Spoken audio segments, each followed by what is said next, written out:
¿Cuántos le dan gracias al Señor por la vida de sus pastores, su compromiso, su entrega, su devoción y el deseo de que ustedes sean edificados en la verdad de Cristo? Amén. Vamos a dar un aplauso al Señor por la vida de la familia. Sabemos que esto son mayores responsabilidades las que se asumen cuando uno acepta el llamado de Dios para la vida. Y que usted esté aquí hoy, para ellos es motivador. Típicamente esta congregación no tiene reuniones en la mañana, sino en la tarde.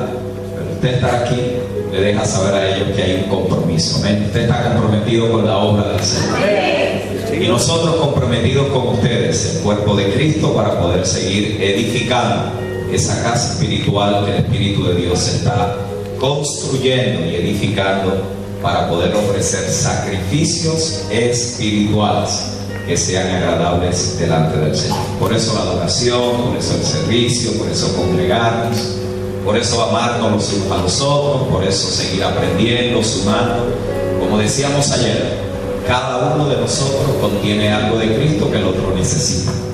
Y eso, cuando lo empezamos a vivir y experimentar como familia de Dios, es hermoso. Porque usted no viene aquí a cumplir una responsabilidad. Usted viene aquí a compartir su propia vida con el resto de los hermanos. Amén. Por eso no venimos, entramos y nos vamos, sino que nos preocupamos los unos a los otros, nos afirmamos los unos a los otros, nos amamos los unos a los otros, nos exhortamos los unos a los otros, nos perdonamos los unos a los otros, oramos los unos por los otros. Y cuando venimos a ver si el tiempo que estemos aquí, 1 hora y media, 2 horas, 2 horas y media, podemos decir que salimos porque estuvimos con la familia de Cristo en la mañana. Amén. Así que vamos a disfrutar este tiempo en la palabra. Vamos a aprender acerca de cómo regresar al presente. Diga conmigo, regresando al presente. Y quiero invitarle a la carta a los Hebreos. La carta a los Hebreos, busquen el capítulo 8 particularmente. Quiero que usted vea conmigo ese último verso, el verso 13 del capítulo 8. Vamos a estar trabajando desde esa plataforma lo que el Espíritu de Dios quiere afirmar hoy en nuestro corazón. Este es uno de esos mensajes que puede sumar a tu vida años de avance, años de entendimiento y de poder aún estar preparado y empoderado para lo que esté por delante, que desconocemos en este momento. Aquellas cosas que usted no ha planificado, que no aparecen en su agenda, pero que la vida tiene ciertas características de que no todo se nos anticipa, sino que podemos estar preparados para lo que esté por delante. Esa es la intención del escritor de la carta a los Hebreos. ¿Por qué la carta a los Hebreos? Bueno, la iglesia estaba siendo perseguida. Si recuerdan, cuando comenzamos esta jornada desde el viernes, dijimos que cuando nos acercamos a la Escritura tenemos que tener presente contenido, contexto y parte. Estos 3 elementos van a gobernar nuestro estudio de la Escritura. Como predicadores, como maestros, como estudiantes, como discípulos, como lectores de la Escritura, si usted se acerca a la Biblia sin este entendimiento, usted va a terminar con conclusiones erróneas de una verdad declarada de Dios. El hecho de que algo esté en la Biblia no significa que fue dicho para mí. Fue dicho por mí, pero no dicho para mí. ¿Por qué? Porque hay cosas que están en la Escritura que no están destinadas a nosotros, estaban destinadas al pueblo de Israel. Si yo no entiendo esa diferencia, voy a terminar haciendo cosas que no me competen, creyendo cosas que ya caducaron y haciendo cosas que no están alineadas a la verdad de Dios. Por lo tanto, es importante que nosotros, cada vez que nos acercamos a la Escritura, nos preguntemos, ¿qué está diciendo? ¿A quién se lo está diciendo? ¿Y por qué lo está diciendo? Si no, vamos a terminar con un sinnúmero de interpretaciones bíblicas que hacen más daño que bien, crean más confusión que paz, crean más mentiras que verdad. Por eso, cuando nos acercamos a la carta de los Hebreos, hebreos, lo primero que tenemos que preguntar es ¿por qué se escribió la carta? ¿Cuál fue la razón que motivó al autor a escribirle una carta a estos hebreos? Bueno, la razón era porque estaban siendo perseguidos y estaban retrocediendo en la fe. En vez de avanzar en la fe, estaban retrocediendo en la fe. Estaban volviendo a una manera de creencia y de vida que ya ellos habían salido. ¿Y por qué estaban regresando? Bueno, estaban regresando a ese modo de vida por la persecución y por la influencia intensa que estaban teniendo de los judaizantes, que querían que ellos volvieran de donde Cristo los había sacado. Por eso es que en la carta a los hebreos hay una palabra que es clave, y es la palabra mejor. Diga conmigo, mejor. Mejor. Esta palabra mejor se usa 13 veces en la carta. Y se usa 13 veces en la carta porque lo que el escritor quiere que los hebreos conozcan es que lo que ellos tienen en Cristo es mejor que lo que ellos tuvieron en Moisés. Que es mejor el nuevo orden que el viejo orden. Que es mejor la gracia que la ley. Que es mejor el nuevo pacto que el antiguo pacto. Por lo tanto, la carta a los hebreos es una carta que tiene la intención de que los destinarios, los lectores, los que reciben la carta, puedan saber que en Cristo todo lo que han recibido es mucho mejor que lo que habían recibido con Moisés en el Antiguo Testamento. Así que es una carta de transición. Es una carta que nos lleva a salir de una sombra para entrar a una realidad. Nos lleva de una vida concentrada en lo externo a una vida concentrada en lo interno. Nos lleva de un antiguo pacto a un nuevo pacto. Por lo tanto, el escritor lo que quiere enfatizar a los lectores de la carta es que en Cristo todo lo que Él nos ha conferido por gracia es mucho mejor. Su pacto es mejor, sus promesas son mejores, su herencia es mejor, su palabra es una palabra viva que divide, que separa, que penetra. Esto es lo que el escritor quiere que los lectores comprendan, porque la persecución era tan intensa y la persecución era tan severa que los hebreos estaban retrocediendo, estaban volviendo atrás. Por eso la exhortación es: nosotros no somos de los que retroceden, sino de los que proceden, de los que vamos caminando hacia mejores y mayores cosas. Esto es muy aplicable a hoy, porque cuando nosotros empezamos a salir del contexto de la religiosidad, ustedes van a ser perseguidos. A ustedes los van a criticar, a ustedes le van a decir: ¿y qué es esa nueva cosa que ustedes están creyendo? A ustedes los van a señalar, a ustedes le van a decir que están en una congregación donde le están enseñando falsa doctrina, le van a decir que son herejes, le van a decir que usted no debería de estar ahí. ¿Por qué? Porque usted está rompiendo con la forma en que la iglesia institucionalizada ha adoptado la verdad del evangelio. Por lo tanto, si usted no está completamente convencido de lo que ha creído, usted va a estar, aún aquí, usted va a estar diciendo: ¿será eso verdad? ¿Será eso así? ¿Será eso de Dios? Eso que ahora el pastor está predicando del reino. Porque yo escuché en la radio que el reino, eso no es ahora, que el reino es después que yo me muera. ¿Vio? Porque todo en realidad, en el contexto religioso, va en contra de lo que en Cristo se nos ha revelado. Y usted lo va a ver hoy con más claridad que nunca. Así que la carta hoy nos va a afirmar y nos va a dejar saber que a lo que usted ha sido introducido en Cristo es mejor que cualquier cosa que usted haya podido haber conocido antes.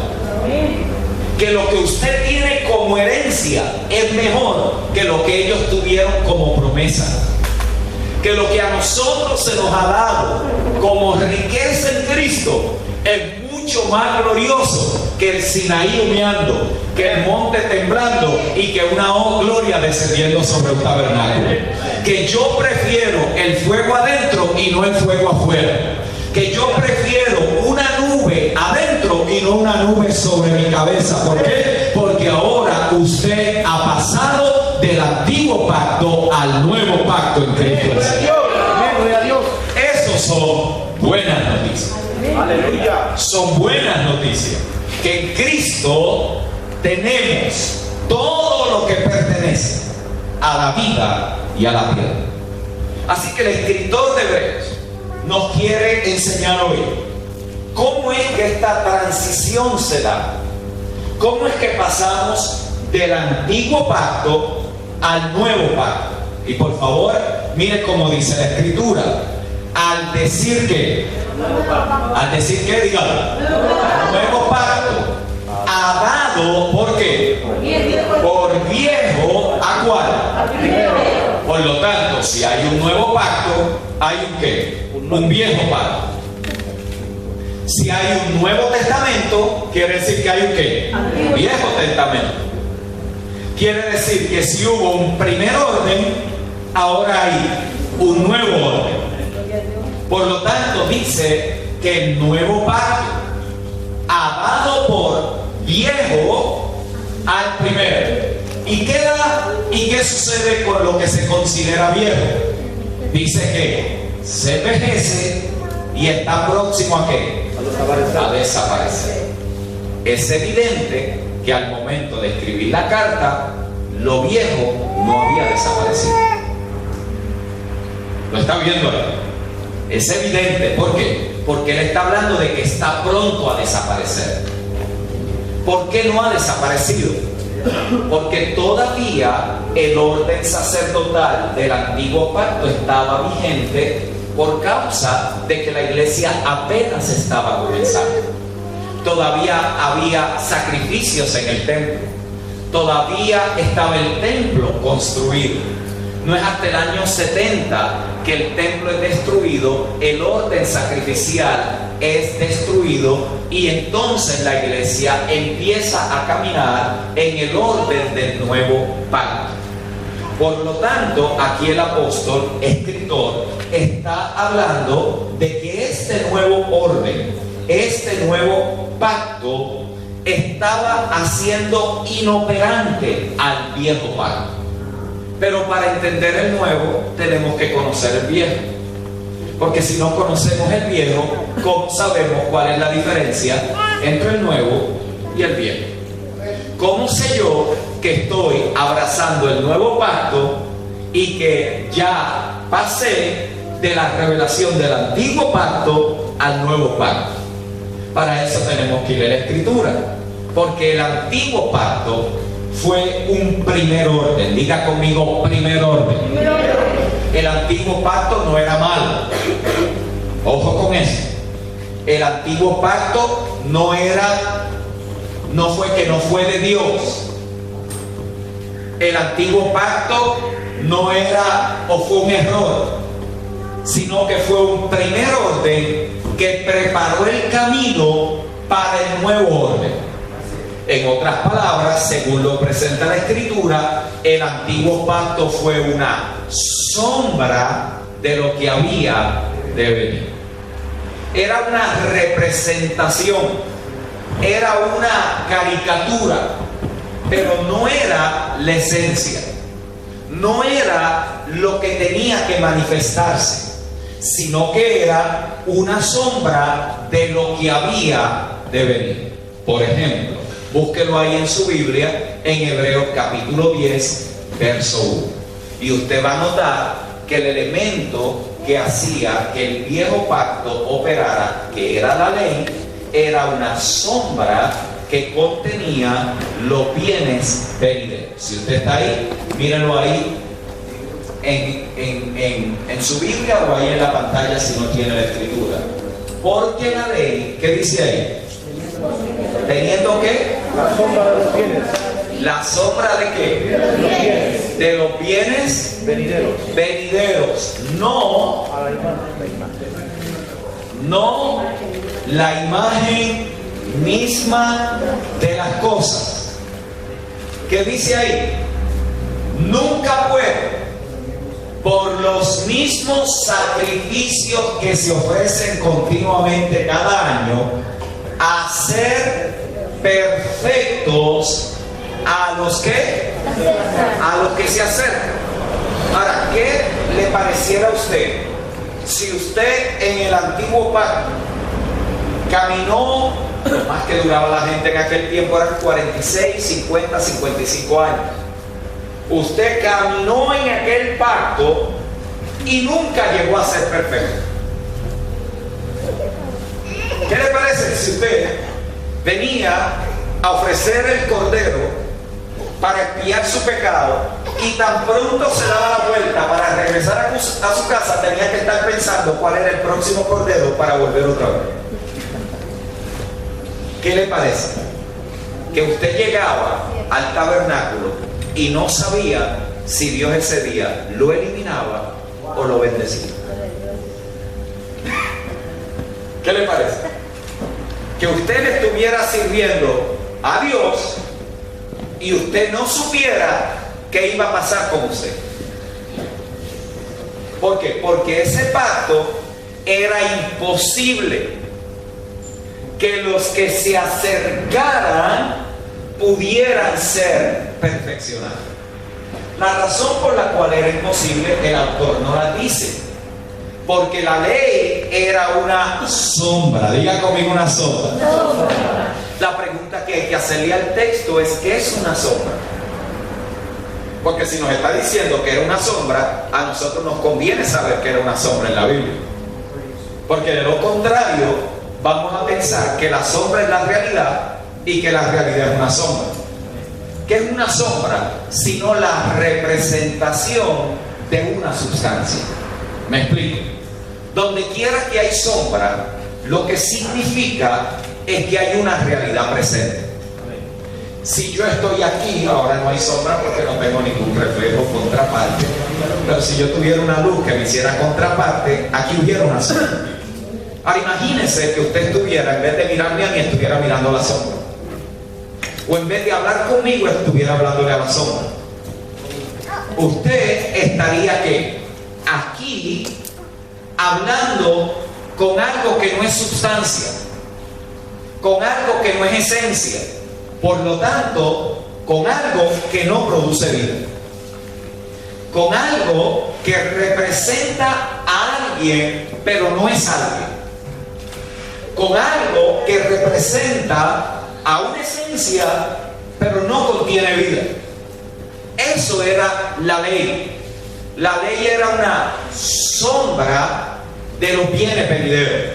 En otras, estaba destinada a identificar el pecado en la vida de la gente, pero no los empoderaba para resolver el problema del pecado.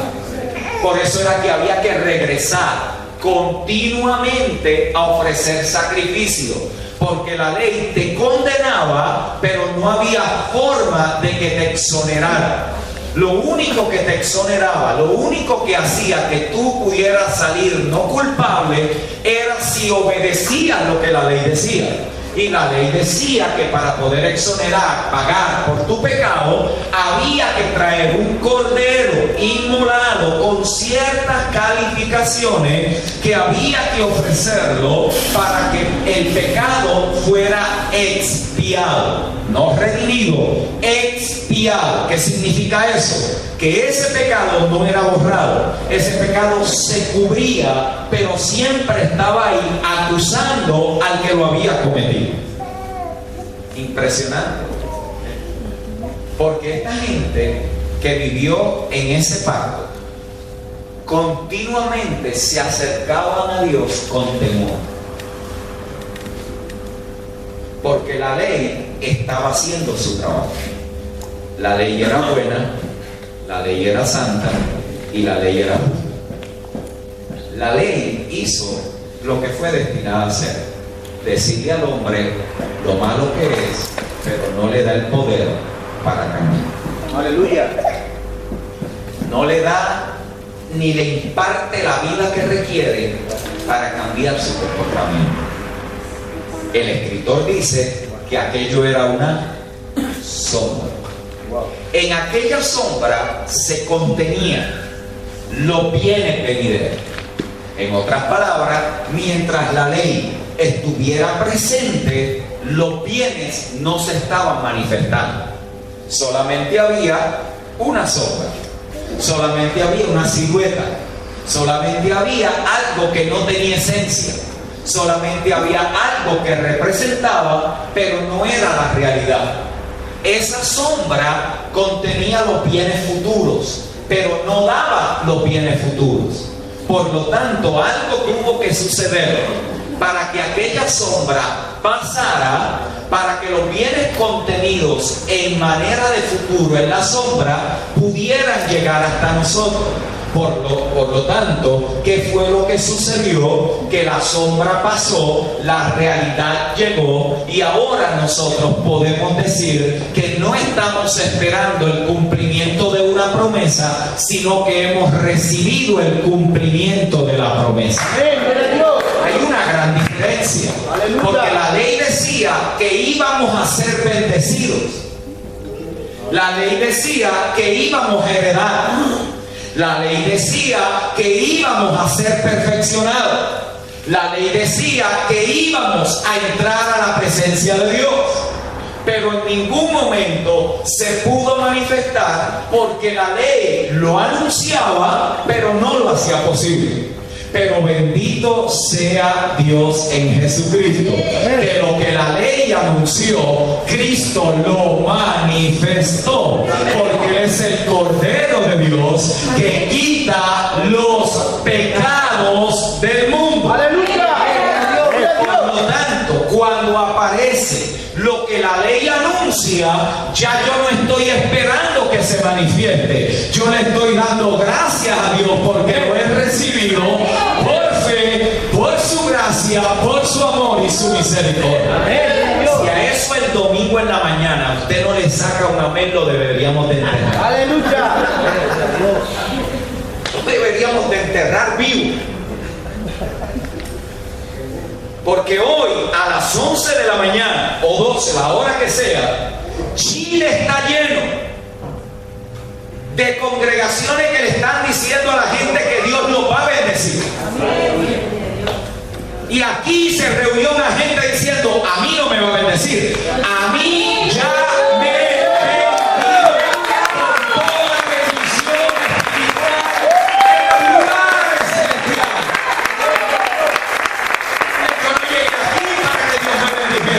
Yo llegué aquí porque Dios me ha bendecido.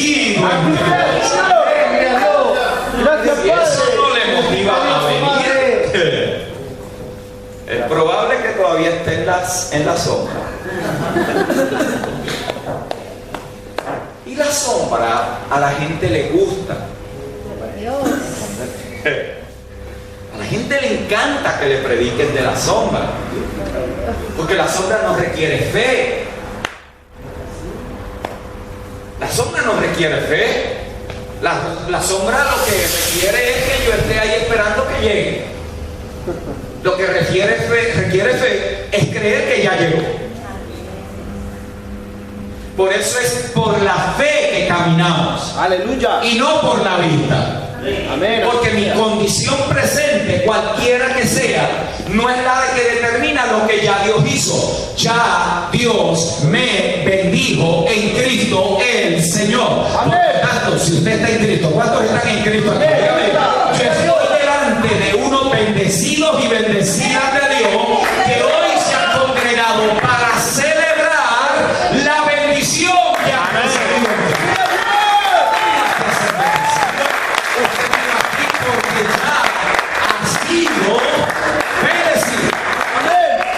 Cuando usted mañana enfrenta el problema que está teniendo y la dificultad económica que está enfrentando y las luchas que tiene en la casa y el jefe que parece que lo bautizaron con jugo de limón, cuando usted llegue allí, usted sabe que allí llegó alguien alguien que está bendecido de la cabeza a los pies.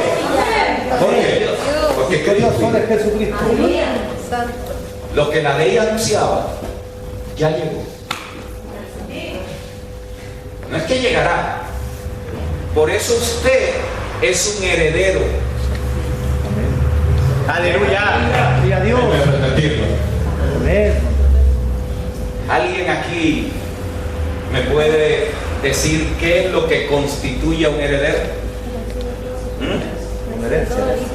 Recibe todo de sus padres, pero ¿cuál es una condición que se requiere para que una herencia se pueda dar? Está maduro. ¿Ah? Hijo. Ajá, ¿y qué más? Está maduro. ¿Qué? Maduro, ¿qué más? ¿Ah? Herencia, ¿qué más? Que haya muerto el testador. Que haya muerto el testador. Si el testador muere, el hijo tiene derecho de la herencia. Amén. Gloria a Dios. Noticias. El testador de este nuevo pacto murió. Aleluya. Pero al tercer día resucitó y garantiza que nadie te puede robar la herencia que Él por gracia te ha concedido. Amén. Gloria a Dios. Imagínense que por esa puerta no entraron un montón de religiosos, sino un montón de herederos. Aleluya. Gloria a Dios. Imagínense que por ahí entró gente que pueden llegar en el peor momento de su vida, pero por ahí llegaron los herederos del Padre. Imagínese que usted hoy cuando se levantó, que quizás no tenía ganas de venir, se levantó un heredero de Dios. ¿Vio cómo nuestra mentalidad empieza a configurarse según el nuevo orden? Porque el viejo orden ya pasó. Por lo tanto, la gente que todavía está en la sombra está esperando que algo le llegue. Está esperando sentir algo. Está esperando sentir un correntón que le suba por todo el cuerpo para saber que Dios está con ellos. Pero a la gente que ya le llegó, ellos no tienen que sentirlo. ¿Por qué? Porque ellos lo saben. Y hay una gran diferencia entre yo sentir algo y en yo saber algo. ¿Cuántos de ustedes se han sentido desanimados en algún momento? No, confieses, todos. ¿Eso quiere decir que yo soy una persona que vive desanimada? No. Quiere decir que hoy me sentí desanimado. Pero si yo creo que mi condición presente es la que determina quién yo soy, entonces voy a vivir como un desanimado. ¿Me explico? Si yo creo, ay, hoy me levanté con los ánimos un poco bajos, yo soy un fracasado, yo no sirvo para nada. Yo no sé ni por qué yo me siento así. Si ayer estábamos tan bien, tan bueno el tiempo que pasamos, ¿vio? Entonces hay gente que determina su estado en Dios basado en lo que siente en el momento. Si se siente hoy contento, dice, no, yo soy un bendecido. Pero si mañana está en uno de esos días de la vida, dice, ¿qué será la maldición que me habrá caído encima? ¿Por qué? Porque tienen una ambivalencia impresionante. La Biblia le llama eso doble ánimo, doble mentalidad. Hoy están allá arriba, mañana están acá abajo. Hoy están bendecidos, mañana están maldecidos. Hoy Dios está con ellos, mañana el diablo la tiene con ellos. No saben ni dónde están parados, pero bendito sea Dios por remanente de Jesús. Que aquí le estamos afirmando y enseñando quién es usted en Cristo. ¿Para qué? Para que cuando salga de esa puerta hacia afuera y enfrente los embates de la vida, usted no esté corriendo como gallina sin cabeza, sino que usted sabe quién es en Cristo el Señor. Uno que ha sido bendecido con toda bendición espiritual. Que mañana cuando Freddy esté manejando el bus, ahí va un bendecido de Dios manejando esa compañía. Mañana cuando usted llegue al trabajo, usted quizás se levante sin ganas de ir a trabajar, pero usted echa al lado el desánimo y sabe quién es en Cristo el Señor. La sombra anunciaba, diga conmigo, anunciaba. Por lo tanto, y ayer yo hablé un poco de esto, todo el vocabulario del antiguo pacto es futuro. ¿Lo vio? Por eso era en aquel día, cuando se manifieste, en el día de Jehová. ¿Ves que el día de Jehová era cuándo? Futuro. En el día del Señor. Hay gente que todavía está esperando el día de Jehová y el día del Señor. Y le saca 4 gráficas. Aquí está. Y el día de Jehová ya sucedió. Y el día del Señor ya sucedió. Porque la ira de Jehová fue derramada sobre su hijo para él no estar más enojado con sus hijos. Dios no está enojado contigo. Dios no tiene coraje contigo. Pastor, es que yo, mire, yo a veces estoy como que, así como que bien animado, pero a veces estoy tan desanimado. ¿Alguno ha tenido un hijo que ha sido un buen hijo y de repente empezó a dar problemas? Usted dijo, no, este ya no es mi hijo. No, ¿verdad que no? ¿Por qué? Porque es cuando más usted lo ama. Pero la religión nos pone a un Dios que si no vivimos a un estándar de otro, Dios cambia su intención hacia nosotros. Por eso es que la palabra dice, acercaos confiadamente, ¿a dónde? ¿Al trono de la ley? No, al trono ¿de qué? De la gracia, porque la ley hubiera dicho, tú no sirves, pero la gracia dice, te voy a hacer mejor. La gracia dice, te voy a levantar. La gracia dice, te voy a sanar. La gracia dice, tengo suficiente poder para transformarte en la persona que siempre he querido que seas en mí. Te condena. La ley te juzga.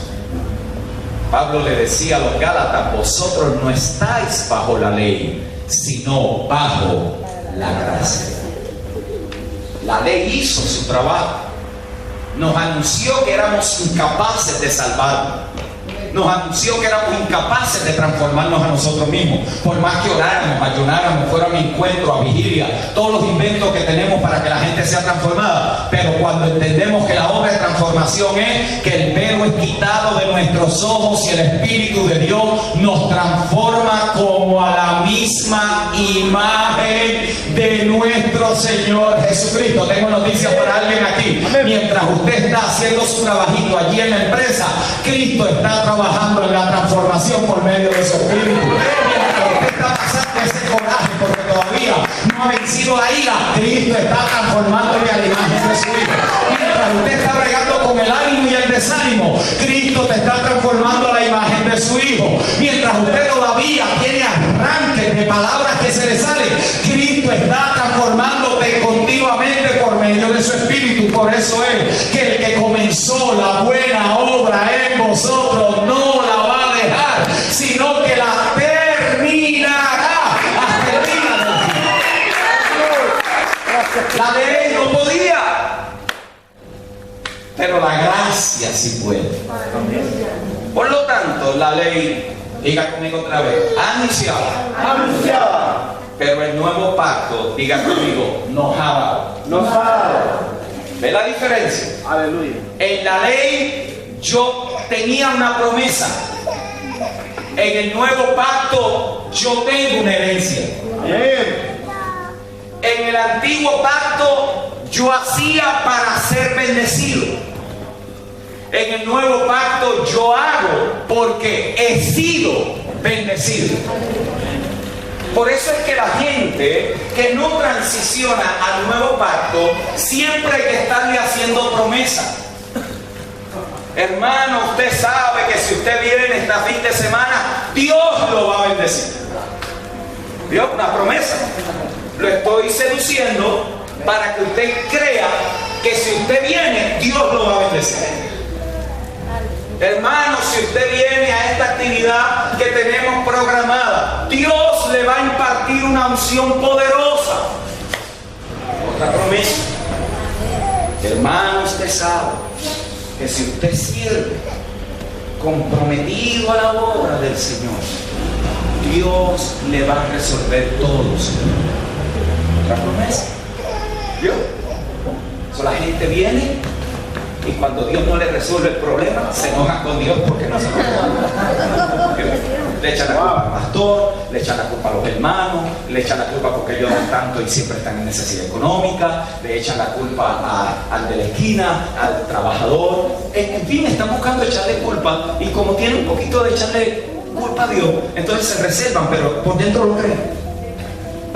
Por eso algunos dicen, no acá en Chile, en algunos lados donde yo estoy, algunos dicen, pero Señor, si yo soy tan fiel, ¿por qué me pasan estas cosas? ¿Bien? Porque tenemos una mentalidad de que Dios nos falla. A menos que no hayamos transicionado y ya sabemos que en Cristo todas las promesas son sí. Ya están cumplidas. Amén. Son sí y son amén. Ya están hechas. Amén. Ya se hicieron realidad.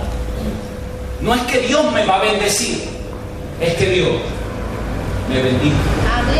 Gloria a Dios. No es que Dios me va a dar.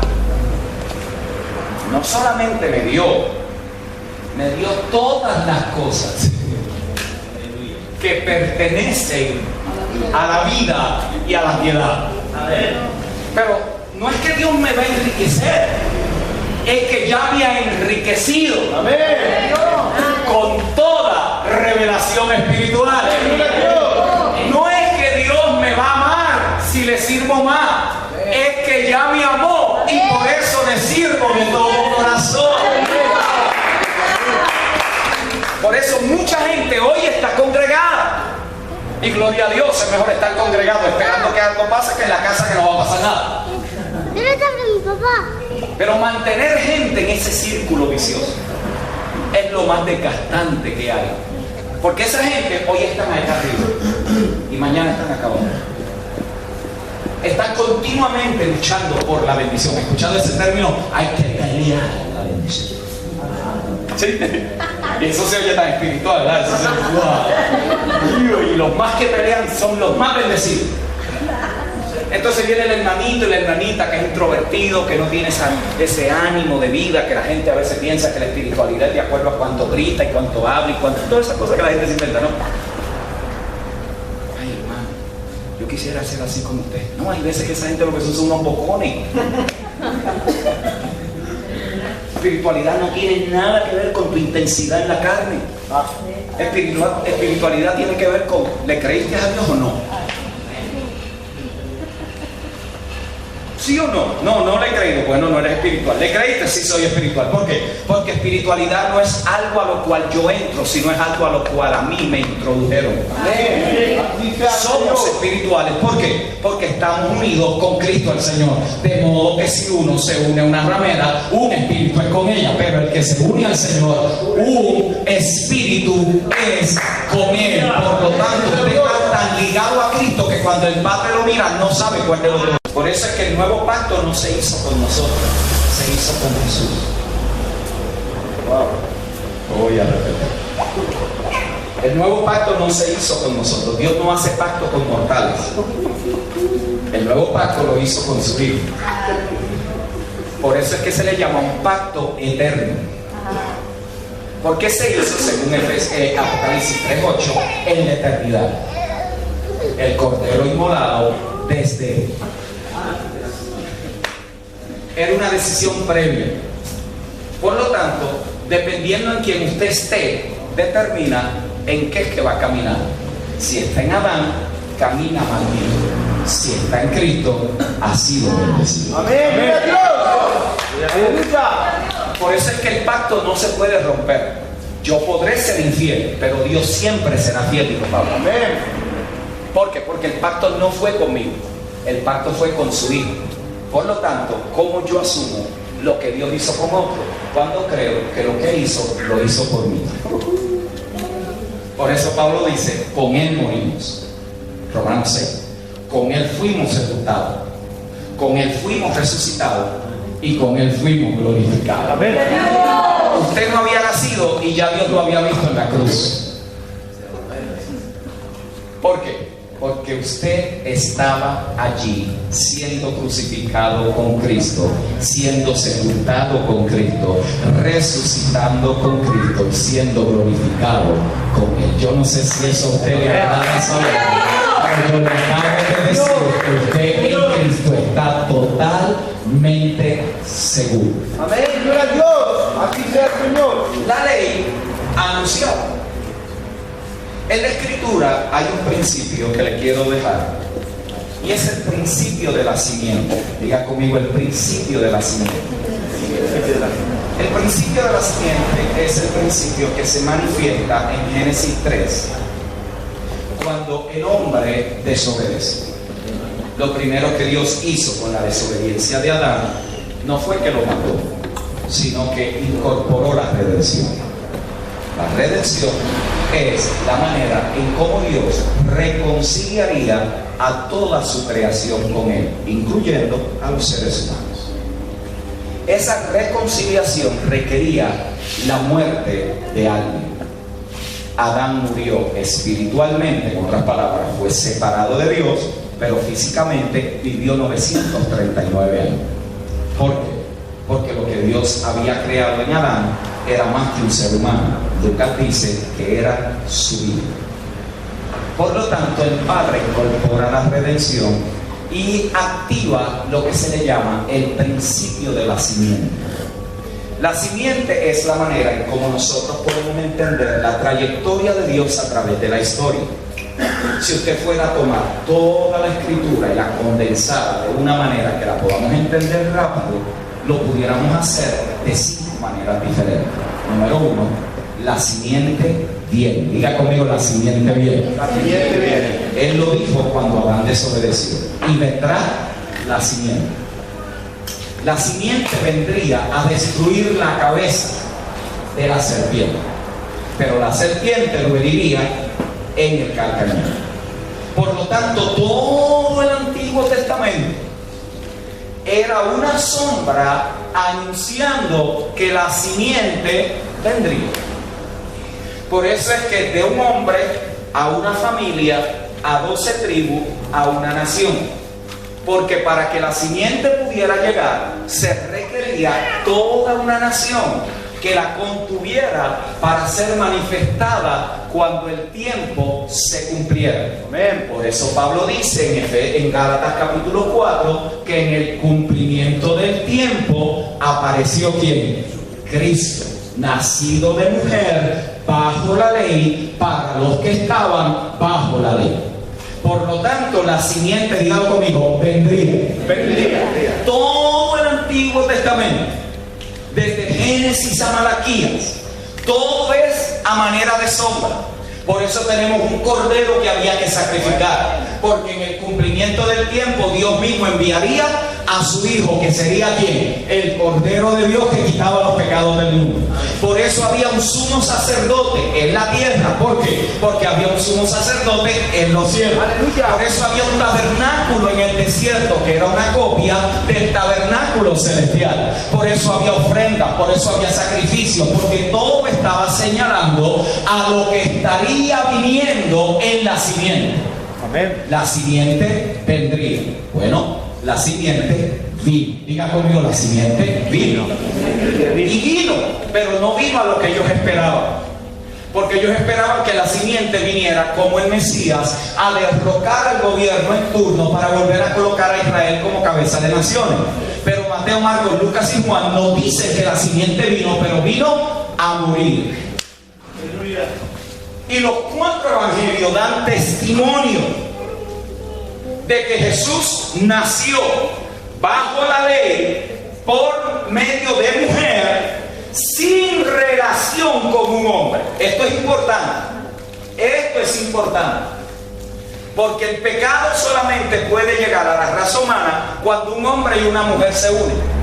Pero si Dios mismo es el que hace sombra y el Espíritu Santo hace ahora que en el vientre de una virgen nazca un ser que es santo, el que viene ahora a nacer de ahí no viene con relación al pecado, sino que viene libre de toda contaminación de pecado. Por lo tanto, es un cordero perfecto que podía ser sacrificado. Gloria a Dios. Mas magistral. Aleluya. Espectacular. Pero había un problema, que para que el cordero muriera tenían que haber culpables. Y en la ley tenía que morir alguien por otro. Y ese cordero era representativo de la nación. A nivel personal habían diferentes ofrendas: palomillos, habían corderos y carneros. De acuerdo a su estatus económico, usted traía la ofrenda. Si era pobre, traía palomillos. Si tenía recursos, traía un cordero.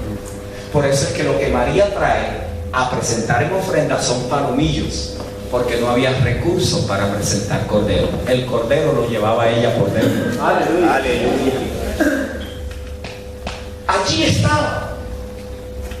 Allí nació, sin relación al pecado.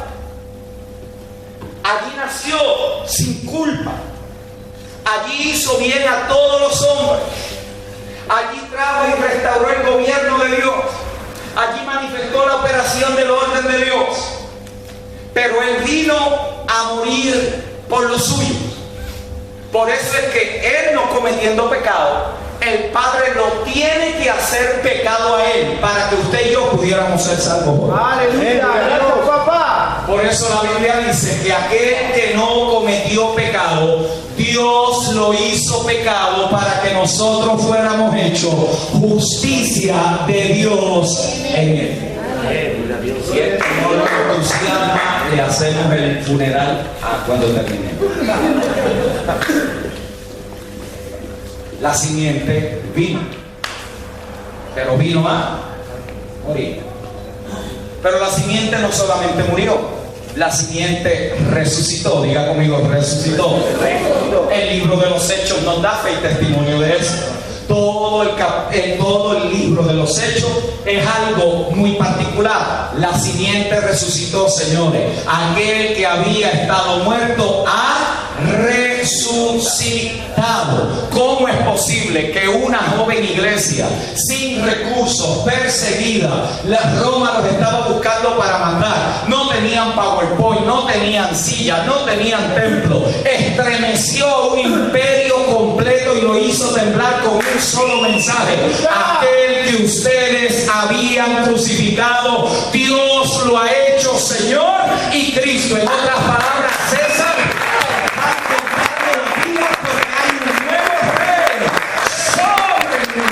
su nombre es Jesucristo.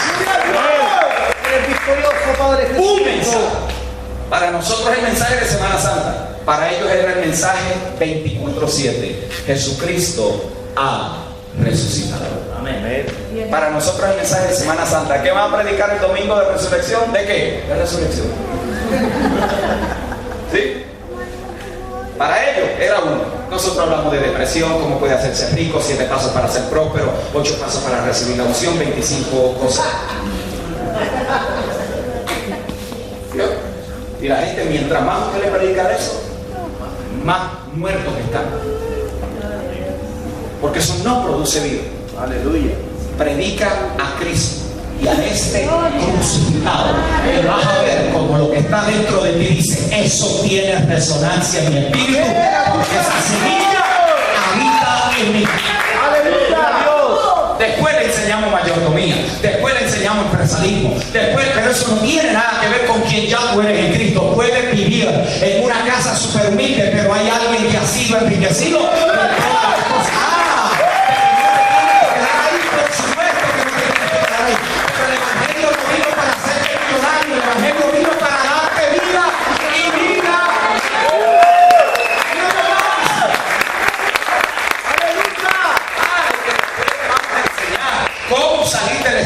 Económico por medio de la mayordomía que aprendemos en el reino. Por supuesto que sí. Así sea, Señor.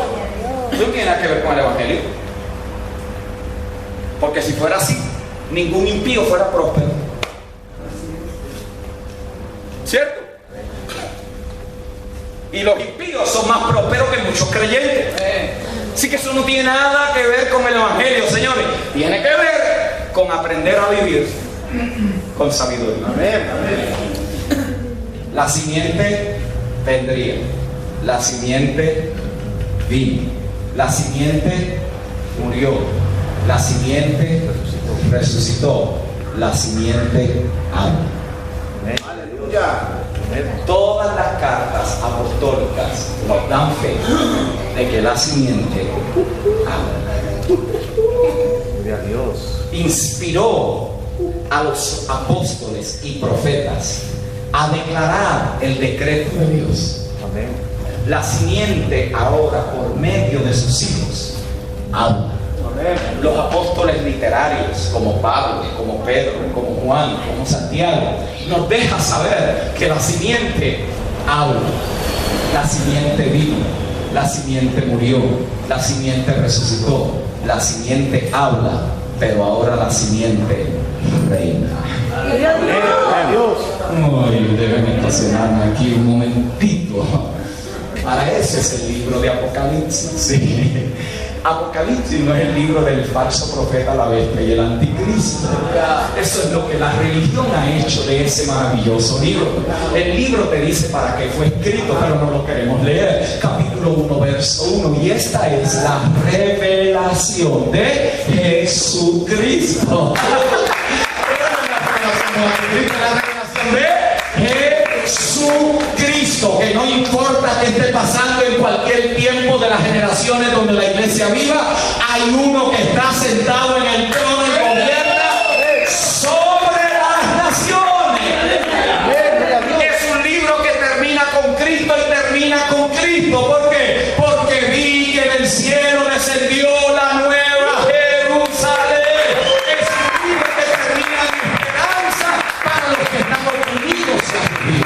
Gracias, Jesucristo. Ay, pero acá, en Chile no, pero en algunos sitios donde yo he estado. Óigame, los creyentes viven en un miedo impresionante. Pasan por el lado de una botánica, uy, no, porque ahí está el 666. Imagínense, hermano.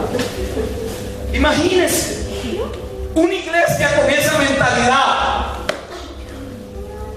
Una iglesia con esos miedos.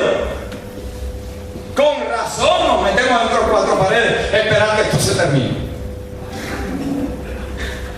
La simiente vino, la simiente murió, la simiente resucitó, la simiente habla, la simiente reina. Ojo, pero no reina solo. Amén. Amén. Aleluya. Amén. Gracias, Jesucristo. Y nos hizo Gracias, Padre. reyes Amén. y sacerdotes. Aleluya. ¿Para quién? ¿Para el pastor? Para Dios, Amén. nuestro Padre. La simiente reina, pero no reina solo, porque ahora, por causa de la resurrección, nos vuelve a condiciones edénicas, donde el hombre fue creado no para sobrevivir, sino para reinar. El hombre no fue creado para tener golpe tras golpe. Hermano, ¿cómo está? Ahí luchando contra el diablo. Hermano, ¿y cómo se siente? Pues usted sabe cómo es esto. Un día allá y otro día acá abajo. Hermano, ¿y cómo está su vida espiritual? Ahí tratando, pastor, ahí tratando a ver cómo me va. Porque no hemos entendido qué es lo que hemos recibido en Cristo. Usted ha recibido la naturaleza del Rey. Usted ha recibido la naturaleza del resucitado. Usted ha recibido la naturaleza del que venció. Por eso a usted se le dice que es más que un vencedor. ¿Por qué? Porque usted está en el que venció. Gloria a Dios. Usted está más que vencedor.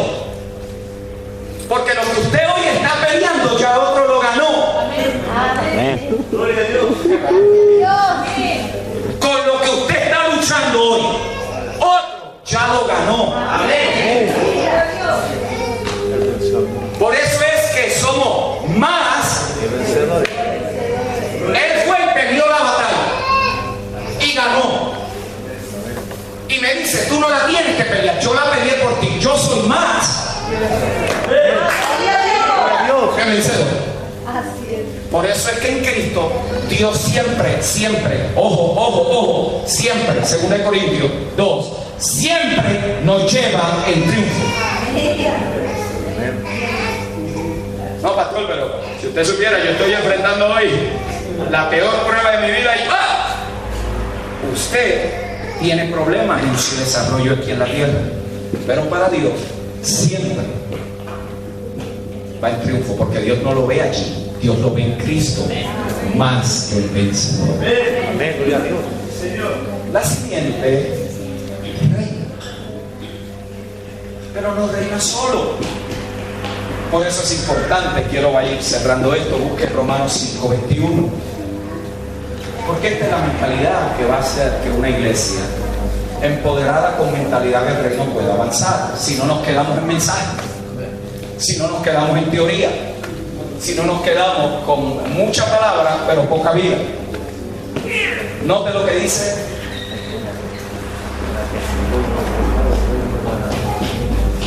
Vamos a buscar desde el 20, si son tan amables, ponme por ahí, Andrés, desde el 20. Márquelo ahí.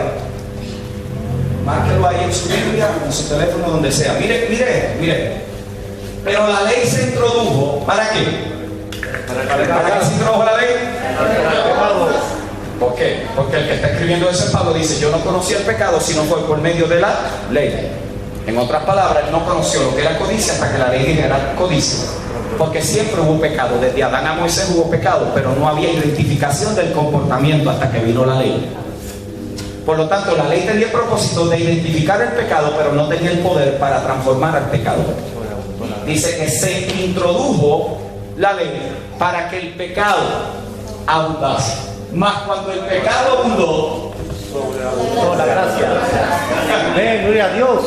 ¿qué sobreabundó? La gracia. La gracia no es una doctrina, la gracia es una persona. Cristo vino lleno de ¿qué? De gracia y de ¿qué? Y de verdad. Sobreabundó la gracia para que así como el pecado reinó para muerte, así también la gracia reine por la justicia para vida eterna mediante Jesucristo, que nuestro Señor. Búscame el verso 17, por favor, Andrés. Ahí, nota lo que dice aquí en este verso. Pues así, por la transgresión de uno solo reinó la muerte, mucho más reinará ¿cuándo? En vida. ¿Cuándo reinará esta gente? En vida, por uno solo, Jesucristo. Los que reciben la abundancia de ¿qué? De la gracia y el don de la justicia. Diga conmigo, yo estoy reinando en vida. Ese es el evangelio. Ese es el anuncio de las buenas nuevas. Amén, gloria a Dios. Esa es la gran verdad que los hombres necesitan saber. Ese es el anuncio que contenía la ley. Vendrá uno que nos liberará del poder. Porque todos los que están en Adán están muertos en delitos y en pecados. Pero los que estamos en Cristo estamos vivos por su vida y su justicia. Usted no es cualquier cosa. Aquí en esta sala hay más poder espiritual que en todos los salones donde se reúnen los impíos. Uno con Dios es mayoría. Usted llegó hoy aquí, cualquiera que sea, quizás usted dice, hoy es el día del culto. Ya no venga al culto, sea el culto. Amén, aleluya. Los creyentes no van a cultos, los creyentes son el culto. Los que van a un culto van esperando que otros hagan cosas para ellos sentirse bien. Si cantan bien, si predican bien, si los reciben bien, si los saludan bien. Pero cuando ya usted viene como el culto, ya usted viene en una actitud de adoración, de servicio, de amor, de deleite, de pleitesía, de gozo. ¿Por qué? Porque usted no vino a un culto, usted vino como el culto que se ofrece a Dios. Presentaos a Dios como sacrificio.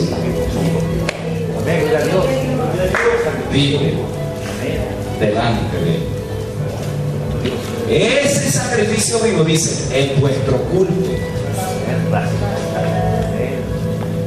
racional. Yo dejé de ir a la iglesia hace muchos años. Ahora me congrego con la iglesia. Algunos ya estaban ahí. No sabía que algo estaba raro. Ya no voy a la iglesia. Entendí que somos la iglesia. Ya no voy a los cultos, porque los cultos me hastiaron. Siempre es la misma canción. Ahora, aunque canten las mismas canciones, yo llego con un corazón agradecido. Porque entendí que soy el culto. Así que cuando cantamos las mismas 3 rápidas y 2 lentas, estoy feliz.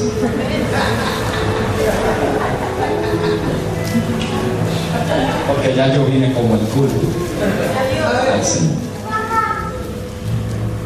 Usted está en un lugar, los que son de esta casa, donde este hombre de Dios tiene una pasión profunda. Yo estoy aquí por eso. Yo estoy aquí por eso. Muy pocas veces aceptamos compromisos en tan poco tiempo. Muy pocas veces. En realidad yo creo que era la única fecha que estaba disponible hasta qué sé yo que cuándo. Y esto no lo digo para elogiar, no. Lo que quiero que ustedes vean es que hay pocos lugares sobre la tierra, pocos, donde hay una intención de enseñarle la verdad no adulterada. Pocos. Yo no estoy diciendo que los otros sitios están mal, jamás vaya a entender eso. Yo estoy diciendo que hay una gran diferencia entre uno mantener el evangelio dentro de la iglesia institucionalizada a querer vivir por el evangelio según se reveló. Y yo les quiero animar. Y usted está aquí por eso. Usted está aquí porque algo Dios ha venido haciendo en su vida. Se han cometido errores, se han cometido cosas que quizás en el proceso se pudieron haber dicho y haber hecho diferente, pero eso es parte del aprendizaje. Eso es parte de lo que todos en algún momento. Yo he cometido errores graves en mi vida y estoy de pie por la gracia de Dios. Yo no estoy aquí delante de ustedes porque de alguna manera me puedo gloriar de mi perfección, no. Muchos de ustedes saben por lo que vivimos y pasamos. Y si estoy hoy de pie, se debe a la gracia y a la misericordia de Dios. Hoy vivo más apasionado por Cristo que nunca.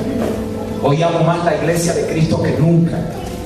Porque fue en mis peores momentos que conocí la realidad de Dios tal y cual. Usted está en un buen lugar. Está en una familia que ama al Señor. En una familia que quizás no tiene toda la experiencia que muchos de más tiempo tenemos. Oiga, pero pregunta, eso es noble. Que su líder quiera aprender para poder hacer las cosas con excelencia, para que usted eventualmente sea el beneficiario. Amén. Gloria a Dios. Porque al fin y al cabo, ¿hacia dónde es que vertimos todo esto? A la gente. En el último análisis es la gente la que nos interesa que estén bien. Porque si ellos están bien, el evangelio seguirá prosperando. No con más religiosos, sino con hijos que van madurando y van siendo perfeccionados a la imagen de Dios. Esta casa ha venido haciendo un énfasis sobre el reino. El reino es amplio. Es tan amplio que podemos estar predicando por 2000 años y apenas estaremos tocando la superficie. Eso no se agota. La gracia, el nuevo pacto, los 3 pilares sobre los cuales el evangelio y la verdad del evangelio descansan. El regreso del gobierno de Dios, la gracia que hace posible que entremos y el nuevo pacto que nos garantiza nuestra posición de hijos y herederos. Usted está en un buen lugar. Yo le animo a que siga, influencia a los hermanos se convierte en un modelo, en un catalítico, que se convierte en un inspirador de otros, en un agente de transformación. Al principio es difícil, la carga la llevan solo unos pocos, hay a veces que hay que hacer 2 o 3 cosas. No es lo ideal, no es lo que debemos de hacer, pero al principio tenemos que asumir un rol, que quizás luego no lo tendremos porque habrá más personas, habrá más gente, tendremos más recursos económicos, las cosas serán más fáciles, no tendremos que esforzarnos tanto. Yo estoy creyendo que esta casa va a crecer, que aquí habrá prosperidad en todos los niveles, dinero, recursos, gente, espiritualidad. Aquí va a haber cosas que la gente va a decir, yo no sé qué es, pero en ese lugar hay algo que me ministra. Gloria a Dios. No vamos a usar la manipulación religiosa, el miedo, la culpa y la condenación para mover a la gente. Si el evangelio no es suficiente, entonces nada lo será. Nada lo será. Y por eso yo le animo y le afirmo. Hemos venido creyendo en esa realidad. Para ellos no ha sido fácil. Esto es una inversión masiva. Mover un ministro de otro país, no es que yo vengo de una frontera a otra. Para llegar aquí me tomo 40 horas. Quedado en Miami, sin ropa interior, sin nada. Tuve que salir a buscar, tomar un taxi, ir a buscar ropa para ir al hotel, para cambiarme, para poder esperar 12 horas más para llegar hasta acá, dormir todo torcido en un avión. ¿Me explico? Amén. Y se lo digo porque la gente a veces piensa que uno llega aquí en una codorniza.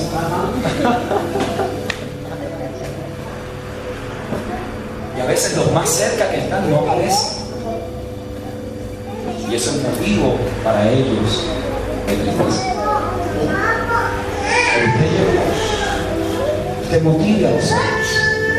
Usted conviértase en un catalítico para que otros vean el evangelio que se predica aquí manifestado en usted. Usted va a escuchar gente que criticará lo que no entiende. Ministros que le van a decir, cuidado con esa iglesia, porque ahí están predicando cosas raras. Eso es típico, hermano. Eso es típico. ¿Qué nos dicen de nosotros? Amén. ¿Qué nos dicen? Yo nací de noche, pero no anoche. Y tampoco ando así. Ese es el sistema. Cada vez que se siente amenazado, quiere destruir a los comunicadores. Aleluya. No nos debe de extrañar. A Jesús terminaron crucificando. Así que usted va a escuchar cosas. Pero si usted llega aquí con esa semilla de duda,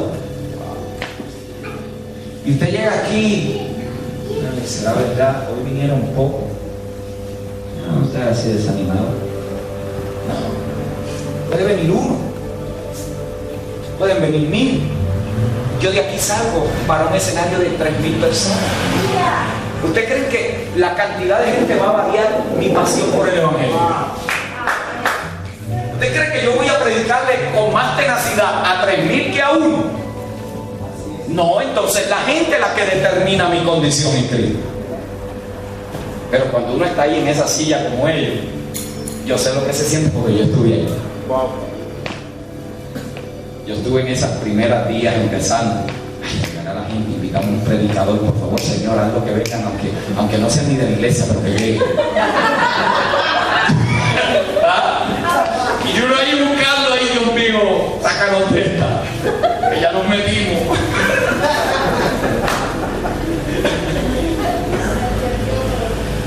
Pero hasta eso lo disfrutamos. Dios. Y después que yo me vaya, ustedes hagan una fiesta y digan, wow, todo lo que hicimos, mira, al fin y al cabo, uno fue el que fue edificado. Y ese uno no vino, lo vio por internet.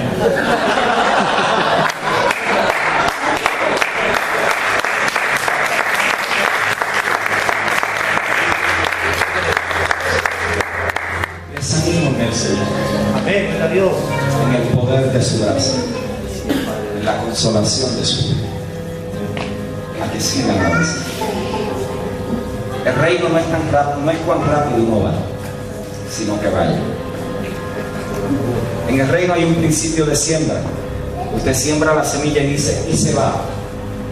Y dice que la semilla crece sin que el sembrador sepa cómo. Y dice que de primero da la espiga, luego grano en la espiga, hasta que la cosecha está lista para arriba. ¿Sabe qué es lo más difícil? Uno esperar que salga la espiga. Por eso es que el escritor se aseguró en decir, y la semilla crece sin que él sepa cómo. ¿Qué puede surgir aquí de estos 3 días? Esto está por verse. Lo único que nosotros podemos hacer es que sembrar la semilla. Esa semilla sembrada puede darnos un fruto de aquí a 2 años, 6 meses, 15 años, no sabemos.